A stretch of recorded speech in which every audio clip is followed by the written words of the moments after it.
7 Fakta Pembunuhan Subang. Pada tanggal 18 Agustus 2021 lalu, warga Jalan Cak, Subang dikagetkan dengan penemuan 2 mayat perempuan. Diketahui kedua mayat tersebut adalah Tuti Suhartini dan Amalia Mustika Ratu. Mayat Tuti dan Amalia ditemukan di dalam mobil Alphard di halaman rumah korban di Kampung Ciseoti. Namun hingga menjelang 2 tahun, kasus Subang tersebut masih belum terungkap.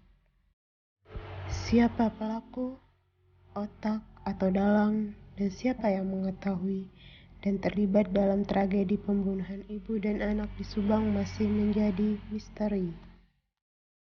Banyak hal yang menjadi tanda tanya dan membuat publik penasaran dalam kasus pembunuhan ibu dan anak di Subang yang belum terpecahkan.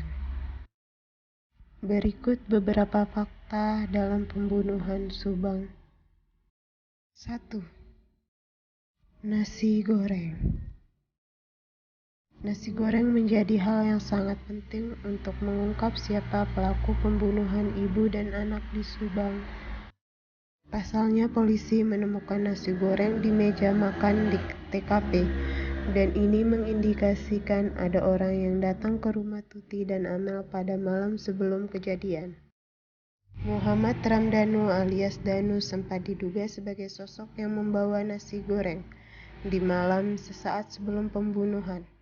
Namun kuasa hukum Danu membantah soal tudingan bahwa kliennya Danu adalah sosok yang membawa nasi goreng. 2.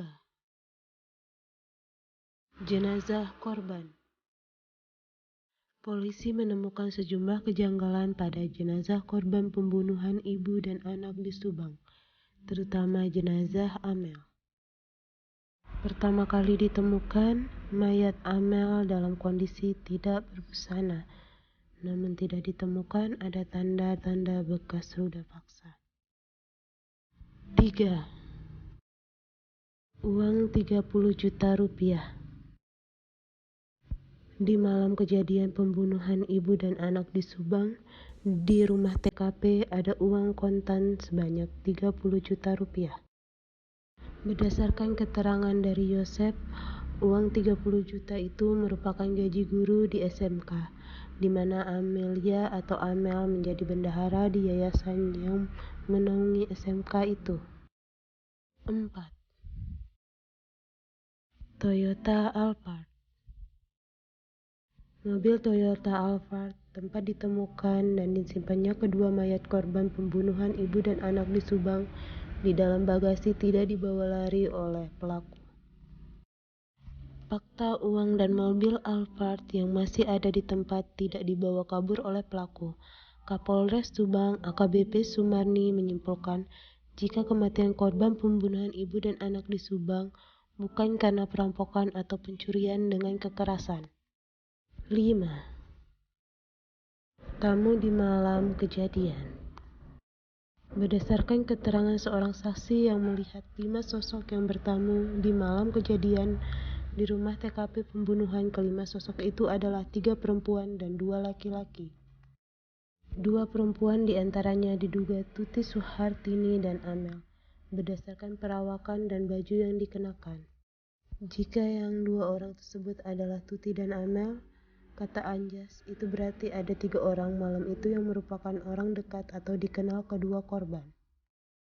6. Puntung rokok. Tim Inafis Polri menemukan banyak puntung rokok berbagai merek di lokasi dan sidik jari di berbagai tempat seperti tembok, pintu, dan mobil. Menurut pakar forensik Dr. Sumi Hastri, ada temuan DNA pada puntung rokok tersebut. Polisi juga sudah membuat profiling perokok. 7. Pelaku belum ditemukan. Hingga kini belum ada penetapan tersangka dalam kasus yang menewaskan Tuti Suhartini dan Amalia Mustika Ratu. Sejak tragedi pembunuhan tersebut terjadi 2 tahun silam, 124 saksi sudah diperiksa, tetapi polisi belum berhasil menetapkan tersangka. Itulah beberapa fakta dan misteri yang ada dalam pembunuhan Subang.